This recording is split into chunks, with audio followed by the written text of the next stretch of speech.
Hey guys, good night. We're wrapping up here at the Yeti Culinary Stage, and we saved the best for last here. They got us pressured up with time here, but we got Chef Erick Williams coming all the way from Chicago. Give a round of applause, please. All right, we got a big one here, and he's coming to Restaurant Virtue. And Chef, what are we making today? We're doing Southern hoe cakes with lobster Love in that. the most unusual way, because nobody ever expects you to do lobster and hoe cakes while you're glamping.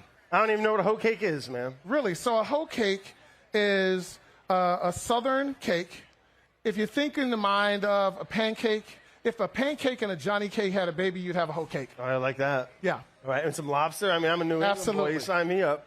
So some of the things that happen, right, with many of us when we're cooking is we're intimidated by the ingredients, right? So we see a lobster that's this large. Right. It just doesn't make any sense. What am I supposed to do with this thing? And the beautiful part about lobster is, if this thing were alive and this tail was still flapping, then the only thing you need to do in order to manage this is curve the tail, squeeze a little bit, and I really mean a little bit, and twist. Give it a twist. Twist both ways. Pops right off. And you got a tail. That's right. Right? And that is going to be so much fresher than the frozen lobster tail that you get at your local grocer. 100%. But if you go get the frozen tail, nobody's judging you. That's right? it, man. Hey, you get the best you can, but you can't beat the real stuff, man. That and is people have a hard time cracking them. Little trick I like doing, too, is for the next step, you just kind of push, crack, crack, crack, and it just snaps right down the center. Yeah? You do that shit again, I'm going to give you my apron and walk away. Oh, I'm sorry. Geez.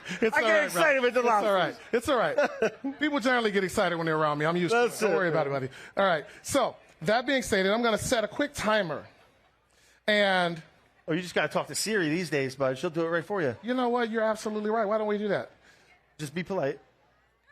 Siri, I'm sorry for yelling at this gentleman. Can you please give me a 5-minute timer? He's a little nervous now. Now, let's see if we get one. She did it. All right. 5-minute timer. So, what I was going to do, but since people were still in my time, we had really hot water here. Okay. I was going to take hot water from here, pour it right over this lobster in this container, right? But this water has cooled a little bit. And I will say, Yeti is steady. These things hold water hot for a long time, and they're able to retain liquid in the containers. It's one of the great things about Yeti product. Now, Would you pour just boiling hot water on there, and what would that do? cook the lobster. Oh, just to cook it? Okay. Camping, man. Come on, catch up. Gotcha. Right? You're going to be my right-hand man, man. You got to stay with this shit. All right? So, instead of that, we're going to take some water off the stove, which we could do on a campfire. This is salted water. It just tastes like the ocean. What's that? We pour it right over the lobster. Take it. Seal it. Set and forget that, baby. Yes. Now, there is a thing I'm going to need you to do. Yes, sir. All right? Because this thing's going to really want to seal. And one of these sides has a little hole in it. Okay.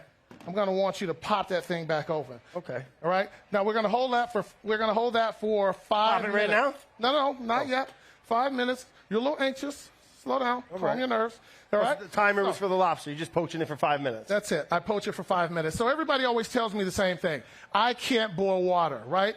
It's the silliest thing anybody could ever say to me. Because really all you have to do is put water on the stove, turn the fire up as high as you possibly can. If the water has rapid bubbles, it is boiling. That is the only recipe that you don't need to think about. Turn the water all the way up and make sure that bubbles are boiling rapidly. Does everybody get that? We all got that one today. Yeah, but we got a smart Boy, crowd. you guys are a soft crowd, I got to tell you. Goodness gracious. That sounds a lot better. Thank you. So, we've got a cast iron pan here. This is about all we need. This makes for a really, really simple recipe and offers a great opportunity to wow somebody without even thinking about it. So we have literally taken all our dry ingredients and put them in a Yeti thermos. We take those ingredients, pour them in. So they were pre-measured. You don't have to tell us all the secrets, but what's the blend there? You know, Proprietary. a traditional hoe cake is a thing that a chef doesn't generally do because we like breaking tradition and kind of pushing it forward. So there's a touch of flour in here. Okay. Oh, traditionally it's corn. It is traditionally cornmeal, so that it's about 75% cornmeal and about 25% flour. I like that. And we will make sure that the people have access to this recipe on Yeti's website. Cool. Now, I'm going to need some help from you guys, a little bit of help, all right? I know we're getting close to the end, and we want to make sure that we see all the things, especially how much money we've raised today. So when I say Yeti, I need you guys to scream like you're serious. Yeti!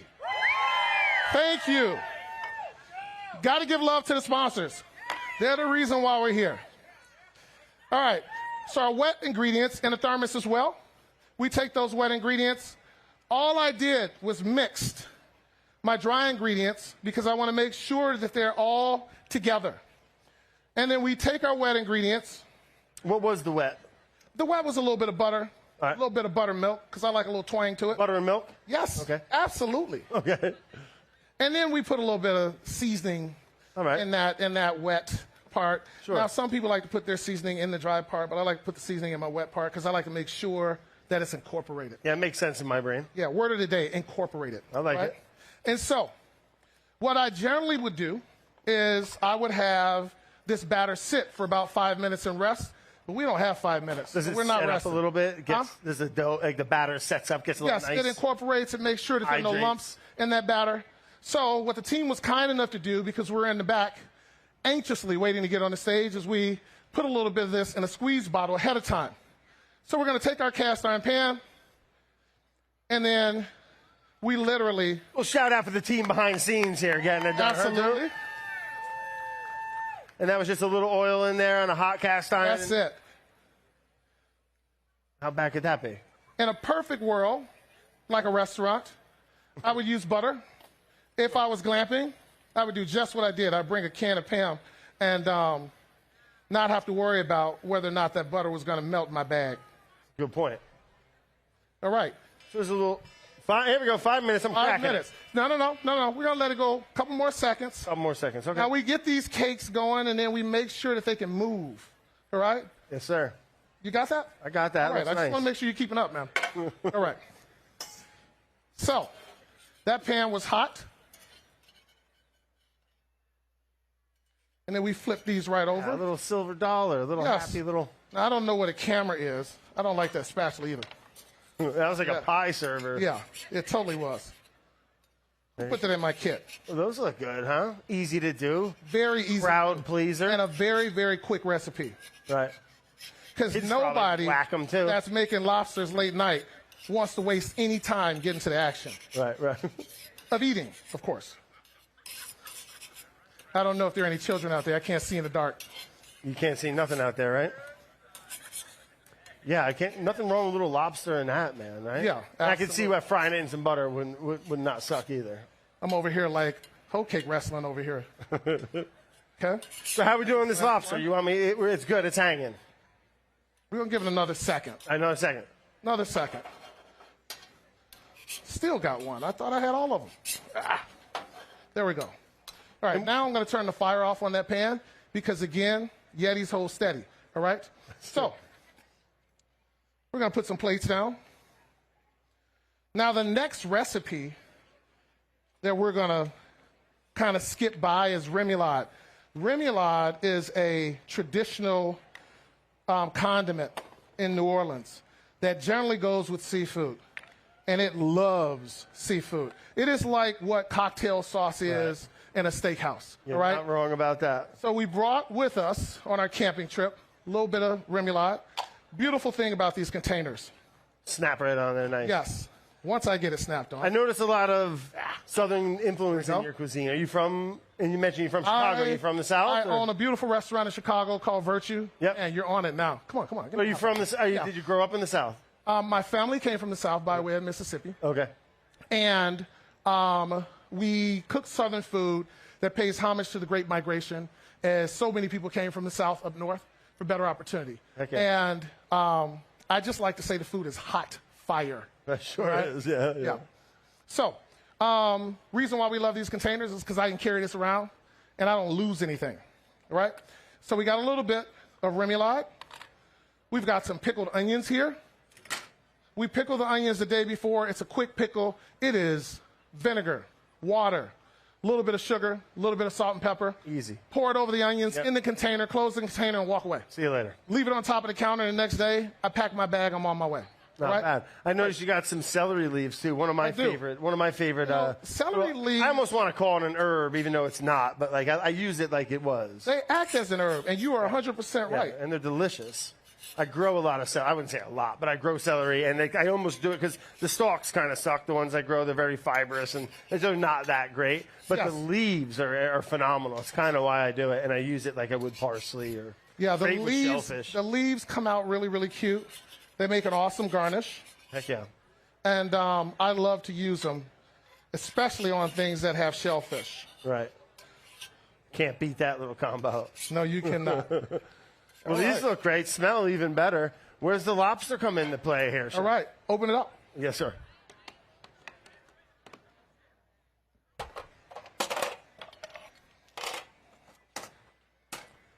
Still ripping. Coming around you. Okay. Kudos to you for putting your hand in that hot-ass water. Yeah! All right, so we take that same tail that was balled up. We put that tail straight. We put the edge of the knife down, okay? Put our hand here, and we just push through. That's it. Easy peasy. Yes. Oh, it looks perfectly cooked, huh? Then we want to pull that out. Okay. Nothing worse than an overcooked lobster tail. No. And we want our lobster that looks good. to peel gently. Right, it should be a pretty nice, clean release. It should be a nice, clean release. Now, these aren't my favorite lobsters. This is the one problem with lobsters being dead when you go to serve them, is you don't know how lively they were. And the more lively they are, then the more meat you end up getting in the lobster, right? So I take that, I cut it on a slight bias. Beautiful. That goes right on top of that little hoe cake there. Yes, it does. This is going to be the fastest demo you ever did in your damn life. All right? Oh, man. We do this for a living. All right? And then we're going to get a little bit. Let me see if I got a spoon here. Awesome sauce. We're going to take a little bit of remoulade. Put a dollop of that. Yes, sir. Right in the center. Lobster go right on top of that? Yes.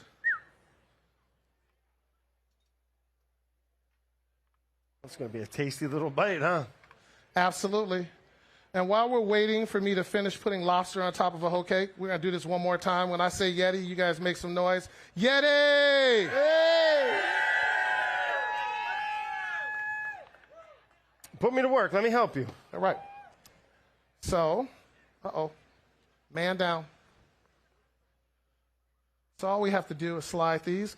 I'm going to have you garnish, my friend. Okay. Give me 1 second. Yes, sir. Don't move yet because I don't want to poke you in the side. That shit's going to hurt. Okay. Get a little bit of lobster there. You guys do a lot of seafood in your restaurant? We do as much as humanly possible for a place that's landlocked. All right. What are some of the other seafood dishes you guys got? We love working with wild salmon. My chef, DeMar Brown, who is a excellent partner to work with, does a beautiful red drum over grits. And who doesn't love fish and grits? Delicious. We're constantly rotating seafood dishes on as seafood is available. And we want to make sure that people have a little bit of variety. And the staples that are in the restaurant are always around. And the things that people grow to expect. Get a little bit of a rotation ever so often so people don't get bored. Yeah, nothing wrong with that. Do you have a favorite fish? I hate favorites, but do you have a favorite fish? No, man, I don't do favorites right? either. Yeah. I'm a favorite at anything either. I don't know why I asked you that. Yes. All right. You ready with these damn yeah, talk to me. You want me to herb it? celery leaves, man? Yes. Well, heck You yeah. can't talk that much about celery and then not garnish them. Celery, but you do a little parsley too. And what you got over there? A little dill or a little This fennel? is why I flower? hate tongues. Because it doesn't do what I want. You got to use the fingers. Yeah. All right. There you go. Well, heck yeah. Well, these look delicious, man. And you do everything on here? We got a little sorrel or something? Or? You know, if you want to. Get a little fun with it, right? Yeah, a little jiggy with it. Go for it. Sure. Well, these are great, man. I know we're running out of time because we're wrapping up and we're doing the big, like I said. We ain't run out of time. They just told me to take all the time I need. He did? Oh, he's right there. Oh, come on up here, bud. We're worried sick about you. Come on. There's the man himself, guys. Let's give a round of applause to the guy behind the plan here, Mr. Chris Shepard. Love you, brother. Love you. Right in time. He heard we were cooking lobster. Wait a minute. Let me get my mic. If that's the best you guys can do for a guy who raises $2 million, $3 million a year, thank you. Love it, man. Love that. Slow down. My man. You were doing something here, man. Yes, sir. Get back on it. Yes, chef, sorry. I came because I heard there was lobster snacks. And did I just watch you cook a lobster tail in that? Yeah, man. Sure did. 6-minute poach. That's perfect. Top Chef didn't let me on, so I figured, my Top Chef moment. You know what I mean? No, I wanted to come over and make sure, I wanted to see what was going on. I've got to see a lot of this weekend, or today, really. And, man, to know that you're here doing this. And, Brad, thank you so much. Oh, man, my pleasure. Always a pleasure. And it's one of my favorite events. And the Yeti, the culinary tent's it's awesome, man. Great chefs, great food. The crowd's always a blast. And it's the best. Give yourselves a round of applause. Give it up. Thank you guys again, man. We got a couple samples. And a big round of applause for Eric, Thank you, man, brother. for freaking whipping Very up nice those job. cakes, man. Team, give it up. Erick Williams. If there's a human in my life that I know I can call whenever, have the deep conversations or just a hello, it's this man right here, and I appreciate you being my friend. Love you, brother. Yeah. Well, I love that, Love huh? Jeez. Come on, man. Get up here. Doc, No, get your ass up here. Doc, no! Give it Ladies up for and Doc. gentlemen, Yeti! He's the man working his ass off today behind the scenes. You probably saw him scrolling around, cleaning everything up, making sure it all walks. We got a little speech, Doc. No, I'm just kidding. You don't want that, trust me. We have an award of a Yeti cast iron pan for you. I'm kidding. You already have them. I know, me too. Well, look, you got folks excited with the food here. I'm going to start handing out little Are you samples. still garnishing these? Yeah, I did a started whole yapping. demo. I got a little excited. That's it, man. Make it nice or make it twice, bud. Hey, Doc. There ain't a Throw ton me of a them. curveball any There day, you go. brother. How you going to say no, geez? What do you say? 10-minute demo. That was amazing. Yeah, that's Fast. ink. Ladies and That's gentlemen, thank you to Yeti for such an amazing setup up here. It's the best. It is. Culinary, it just takes Southern Smoke to the next level of happiness. I want to thank the team from KPRC, too, for working on this, and the whole audio and visual team. Can we give our These are audio great. team a round of applause, please? Give it up. Little sound check for the audio team, huh? All right. Awesome. Let's go find out what number we did today. Yeah, heck yeah. Thanks again, guys. See you next year.